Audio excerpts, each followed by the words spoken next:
regarding communication, if communication is really getting the experience from someone, isn't it necessary to first have an experience that someone is communicating? Or, I mean, I'm just asking, is it possible to experience what someone is communicating without ever personally had the same experience? Yeah. Like an astronaut can tell me about how fascinating it was in outer space, but I never was there, so I cannot really get the experience. I just can get the emotions and what he is talking. It's Right, thank you. So, yeah, well, it either is or isn't, yeah. So, I mean, obviously, like we were talking to David here, that there seems to be a challenge with, do I have an experience I can match there, or a way to interpret, say, in my world? Now, if I don't, that seems to be a leap, but I wouldn't want to put a limitation on, well, I've never had that experience before. Because you see, you guys, for example, are going into workshops, I mean, unless you're just doing the CNR, but still, even the CNR, but you're going into workshops where I guarantee there's stuff in here that you've not ever experienced. You see? And I want you to get it. Okay? So, we don't want to stand on the possibility that you can't have a new experience and that you can't suddenly grasp something simply because somebody communicates it. Otherwise, I'm really fucked. Okay? It's not going anywhere here at all. All right? See, but I understand the challenge. Okay? Yes, and that's always a challenge, because if, like I said, see, if our experience of anything is based always and only on what we have experienced, our history, our beliefs, our assumptions, see, our associations, etc., our feelings, if it's only based on that, then we can't get anything new.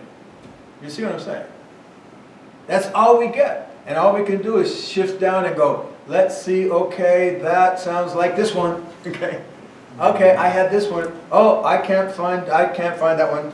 No, can't get it. Don't have it. See, so we have to create another possibility here. Yeah? See, now, dig it. I'm going to slide down a road here. Who knows where it's going to end up. But say you listen to a poet, and somebody writes a poem. I know poetry, huh? But somebody writes a poem that is incredibly powerful for you, and you grasp something you didn't grasp before. Okay?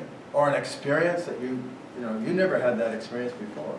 But the poem, because poems, that's what they're supposed to do, right? Is elicit some experience. They're supposed to draw out an experience, as opposed to prose, which just explains things. Now, you might have done that, right? But in any case, we want to open up to the possibility, even without poetry, that you can grasp something you haven't grasped before. It's essential, actually, to this work. See, now, a lot of times people, and I've lived with this for decades in my work, people think, well, if it's coming out of somebody's mouth, it's not experiential. I can't do it. I need experiential stuff. I need paints to rub on a thing. I need, sensation. I need visual feedback, something. I need shit, right? But if it's coming out of somebody's mouth, it's just intellectual. It's just intellectual. Now, I would really like you not to hold that position, okay? I know it's a false position. I have grasped something from somebody simply because something said. They said something. You know what I'm saying? Not all the time. I'm just saying. See, but it can happen. It's like, oh. Okay? And that's essential for this work. Hi, I'm Brendan Lee, and I've been studying with Peter Ralston for 20 years. I really want you to know that no matter how many videos you watch or books you read, it pales in comparison to the power of the live workshops that we host here at the center or on Zoom. If you want to get serious and do work that makes a real difference, please check the links in the description to learn more. Thank you.